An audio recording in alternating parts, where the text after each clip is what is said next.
Hi friends, welcome back to Suma home maker. నేను మీ సుమా శ్రీధర్. ఈరోజు వీడియోలో దేవి నవరాత్రుల స్పెషల్ అండి. మొదటి రోజు శ్రీ బాలత్రిపుర సుందరీ దేవికి ఇష్టమైనటువంటి కట్టె పొంగల్ని కమ్మగా సింపుల్గా అచ్చం గుడిలో ఉండే ప్రసాదం లాగానే ఇంట్లోనే సింపుల్గా కుక్కర్లో అయితే తయారు చేసుకుందాము. ఈ కట్టె పొంగలి తయారు చేయడానికి ఏమేమి ఇంగ్రీడియంట్స్ కావాలో ఈ వీడియోలో చూద్దాం. వీడియోని స్కిప్ చేయకుండా ఎండ్ వరకు చూసి సబ్స్క్రైబ్ చేయండి. ముందుగా ఒక బౌల్ తీసుకొని బౌల్లోకి నేను ఇక్కడ చూపిస్తున్న కప్పుతో 1 కప్పు దాకా రేషన్ బియ్యం తీసుకునండి. సోనా మసూరి బియ్యం అయితే అంత టేస్ట్గా ఉండదు. ఏ కప్పుతో అయితే రైస్ తీసుకున్నామో అదే కప్పుతో 1 కప్పు పెసరపప్పును కూడా తీసుకొని ఇలా రెండింటిని ఒకే గిన్నెలోకి తీసుకొని వాటర్ పోసి నీట్గా 2-3 టైమ్స్ వాష్ చేసుకోవాలి. ఇలా వాష్ చేసుకున్న తర్వాత రైస్ని కానీ పప్పును కానీ ఏమీ నానబెట్టుకోవాల్సిన అవసరం లేదండి. నీళ్ళంతా వంచేసి స్ట్రైన్ చేసుకోవాలి. ఇప్పుడు కుక్కర్లో మనం ఈ కట్టె పొంగల్ని తయారు చేసుకుంటున్నాం కాబట్టి నేను కుక్కర్ గిన్నెని తీసుకొని స్టవ్ ఆన్ చేసుకొని స్టవ్ పైన పెట్టి కుక్కర్ గిన్నెలోకి 1 టేబుల్ స్పూన్ దాకా నెయ్యి వేసుకుంటున్నానండి. మీకు దగ్గర ఉంటే వెన్ననైనా యూస్ చేసుకోవచ్చు. ఇప్పుడు నెయ్యి కరిగిన తర్వాత స్ట్రైన్ చేసుకున్న బియ్యంని పెసరపప్పుని ఈ కుక్కర్ గిన్నెలోకి వేసుకొని గెరెటతో తిప్పుకుంటూ నేతిలో బాగా దోరగా వేయించుకోవాలి. ఇవి దోరగా వేగిపోయి మంచి ఫ్లేవర్ అయితే వస్తుందండి. అప్పుడు దాకా ఈ పెసరపప్పుని బియ్యాన్ని వేయించుకుంటే కట్టె పొంగలికి మంచి టేస్ట్ వస్తుంది, మంచి అరోమా కూడా వస్తుందండి. ఈ టిప్ పాటిస్తే అచ్చం కమ్మగా గుడిలో చేసిన ప్రసాదం లాగానే ఉంటుంది.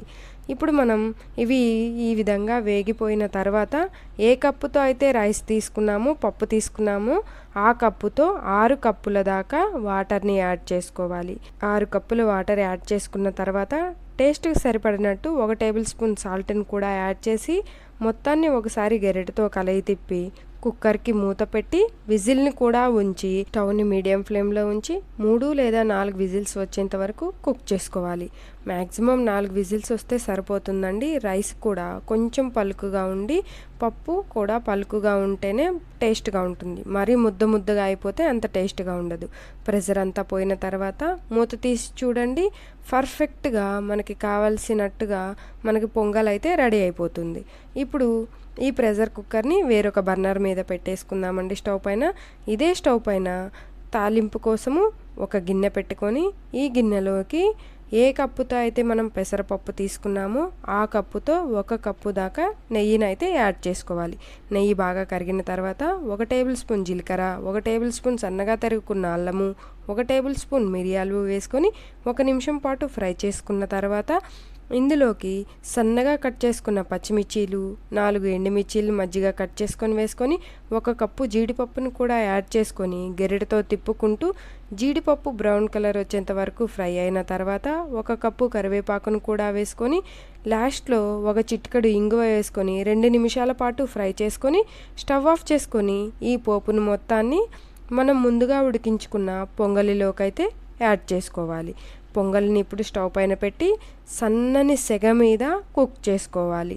ఇప్పుడు ముందుగా పోపు పెట్టుకున్న పోపును మొత్తాన్ని ఇందులోకి యాడ్ చేసుకొని గెరెటతో తిప్పుకుంటూ సన్నని సెగ పైన 5 నిమిషాల పాటు కుక్ చేసుకుంటే వేడిగా కట్టె పొంగల్ అనేది రెడీ అయిపోతుంది. పొంగల్ అనేది ఈ కన్సిస్టెన్సీలో ఉన్నప్పుడే స్టవ్ ఆఫ్ చేసుకొని వేరొక బౌల్లోకి సర్వ్ చేసుకోవాలి.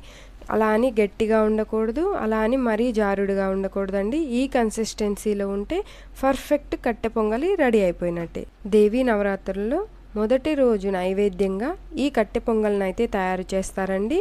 ఈ వీడియో కనుక నచ్చితే please like, share, subscribe Suma home maker channel.